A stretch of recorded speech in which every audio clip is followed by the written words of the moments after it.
اللهم صل على محمد وآل محمد. أعوذ بالله من الشيطان الرجيم.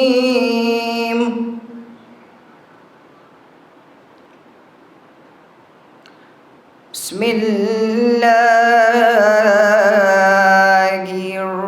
الرحمن الرحيم.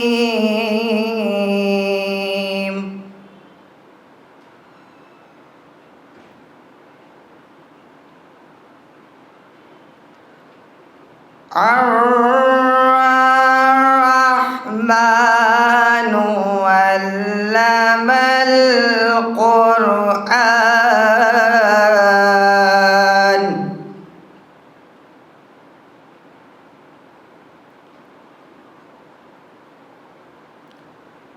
خلق الإنسان علمه البيان.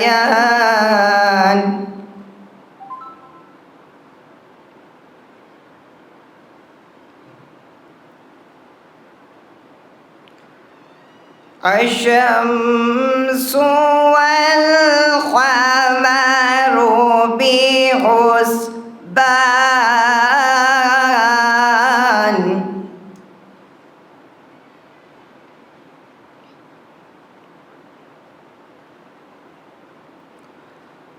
والنجم والشجر يسجدان.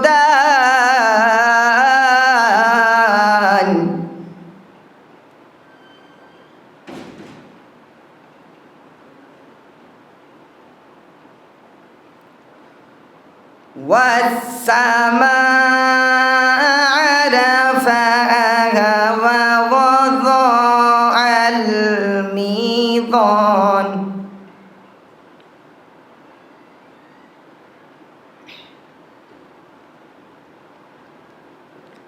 ألا تطغوا في الميزان.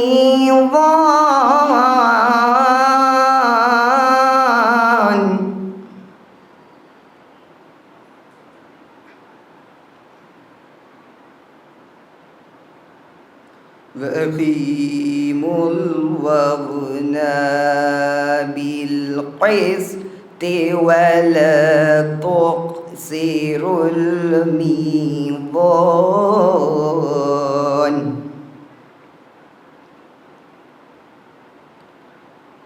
والعرض وضعها لعظام.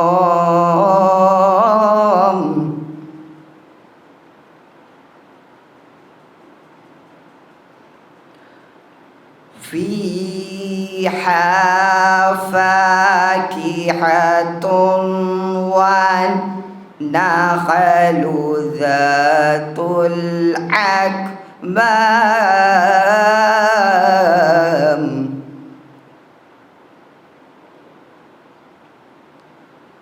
والحب ذو العصف والريحان.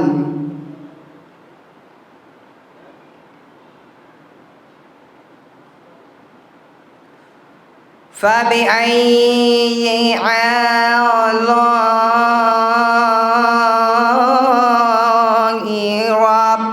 ربكما تكذبان.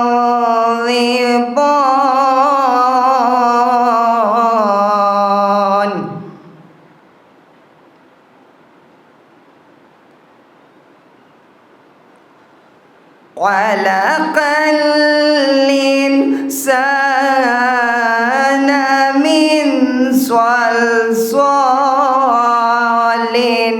كالفخار.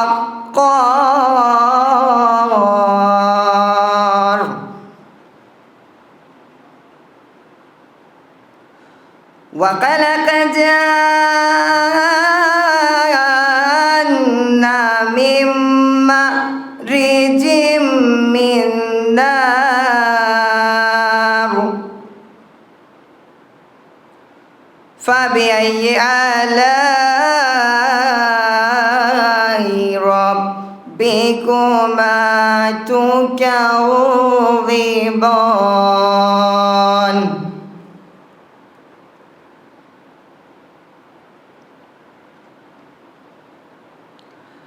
رب المشرقين ورب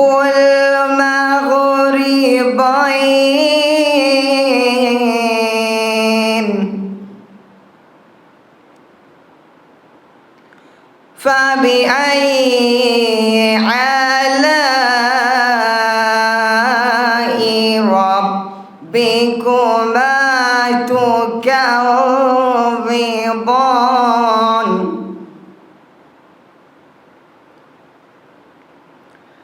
مرج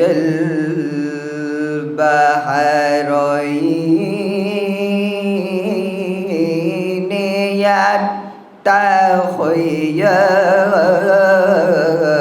يلتقيان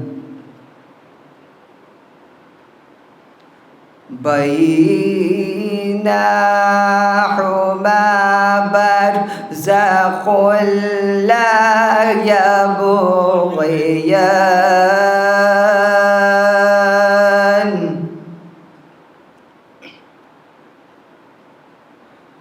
فبأي آلاء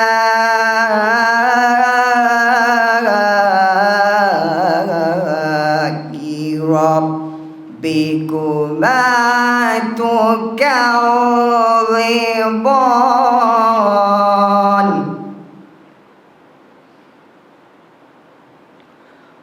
يخرج منهما اللؤلؤ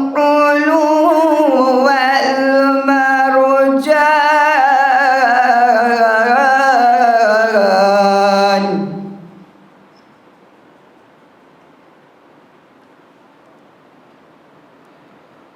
فبأي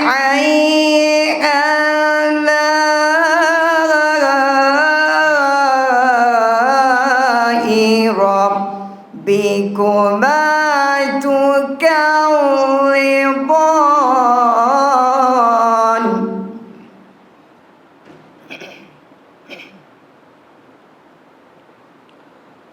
وله الجوار المنشآت في البحر كالأعلام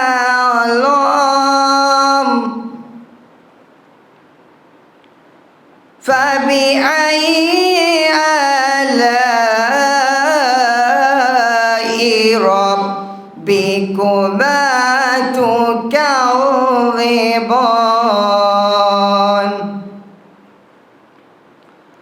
كل من عليها فان ويبقى وجه ربك ذو الجلال والإكرام فبأي آلاء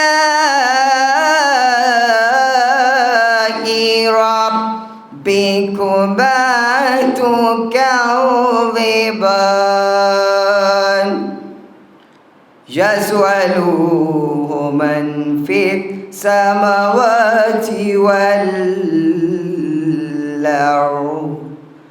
كل يوم هو في الشأن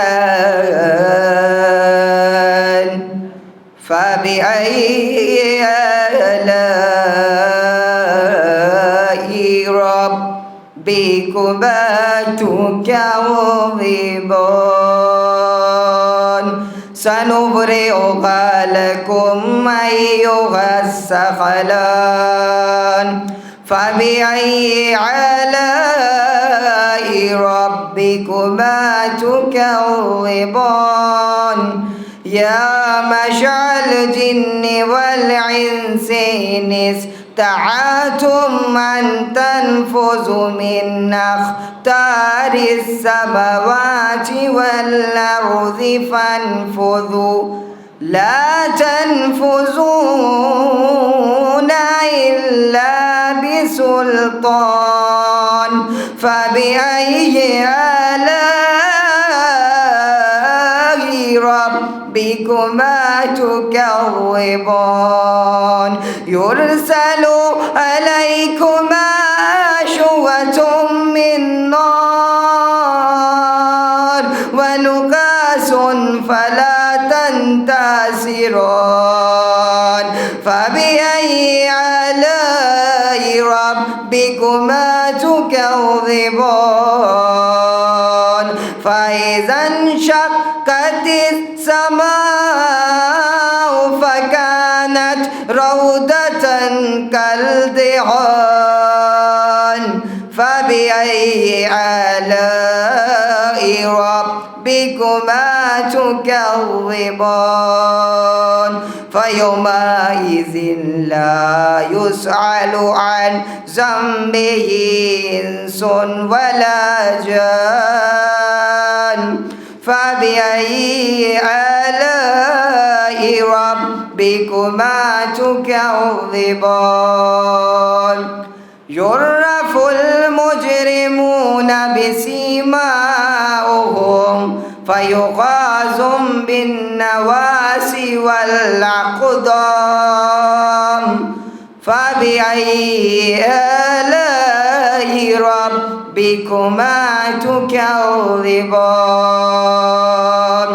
هذه جهنم التي يكذب بها المجرمون يطوفون بينها وبين حميم آن فبأي آلاء ربكما تكذبان صدق الله العلي العظيم وصدق رسوله النبي الكريم وصدق مولانا أمير المؤمنين علي بن أبي طالب اللهم صل على محمد وآل محمد وعجل فرجهم. آپ حضرات سے گزارش ہے کہ ایک مرتبہ سورہ حمد اور 3 مرتبہ سورۃ التوحید کی تلاوت فرما کے مرحومہ نسرین رضوی بنت سید کاظم حسین صاحب کو اصال فرما دیں. ہونے والی ہے شام، ہونے والی ہے شام، آؤ گودی میں مادر سلا دے، ہونے والی ہے شام. در پخے میں کہ کب سے کھڑی ہوں، بڑھتے اندھیاروں کو دیکھتی ہوں. در پخے میں کہ کب سے کھڑی ہوں، بڑھتے اندھیاروں کو دیکھتی ہوں. آنسوؤں کے دیے، آنسوؤں کے دیے اپنی پلکوں کے اوپر جلائے، ہونے والی ہے شام. یاد آتا ہے تیرا مچلنا، مٹھیاں باندھ کر کے ہمکنا. یاد آتا ہے تیرا مچلنا، مٹھیاں باندھ کر کے ہمکنا. تیرا بھولا پنا، تیرا بھولا پنا، موت دیکھے تو آنسو بہائے، ہونے والی ہے شام،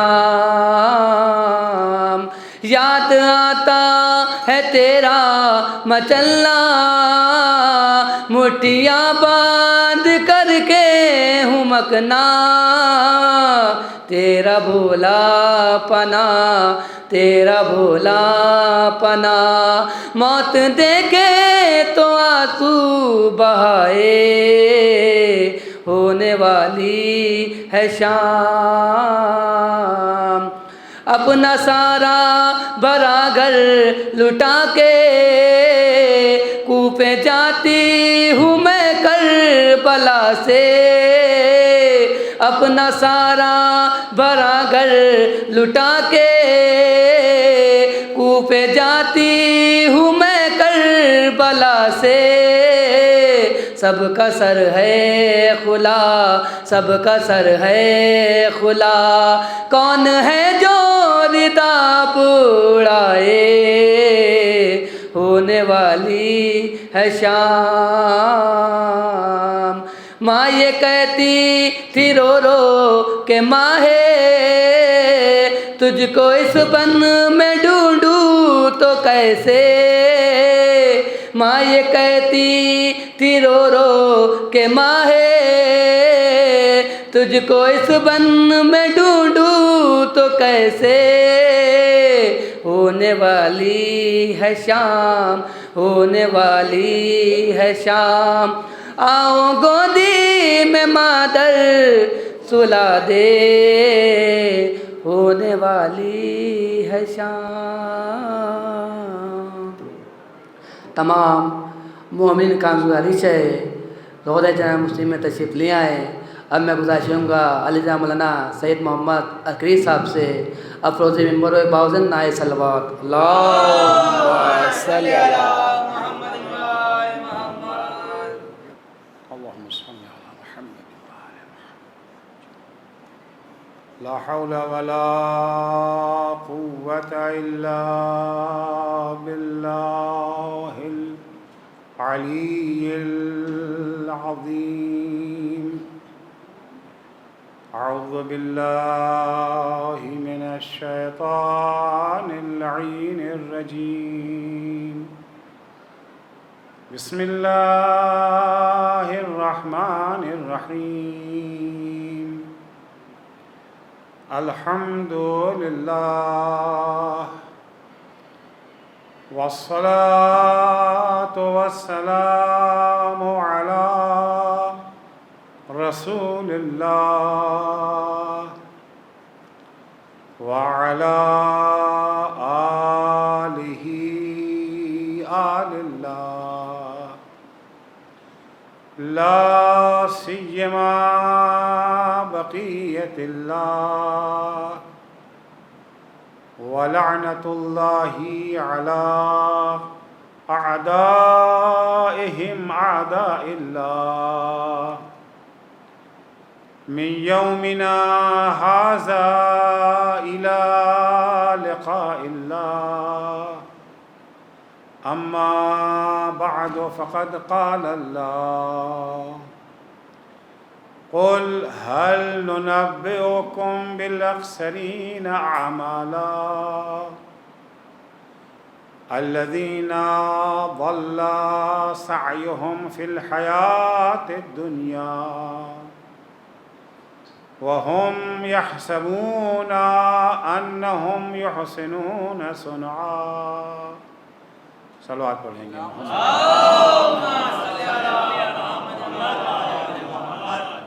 درخواست ہے ایک سورہ فاتحہ کی برائے مرحومہ نسرین رضوی بنت کاظم حسین، مرحوم فرید عالم ابن نجف علی رضوی کے لیے. اللہم صل علی محمد. بسم اللہ الرحمن الرحیم. الحمد للہ رب العالمین الرحمن الرحیم مالک یوم الدین. ایاک نعبد و ایاک نستعین. اهدنا الصراط المستقیم صراط الذین انعمت علیہم غیر المغضوب علیہم ولا الضالین.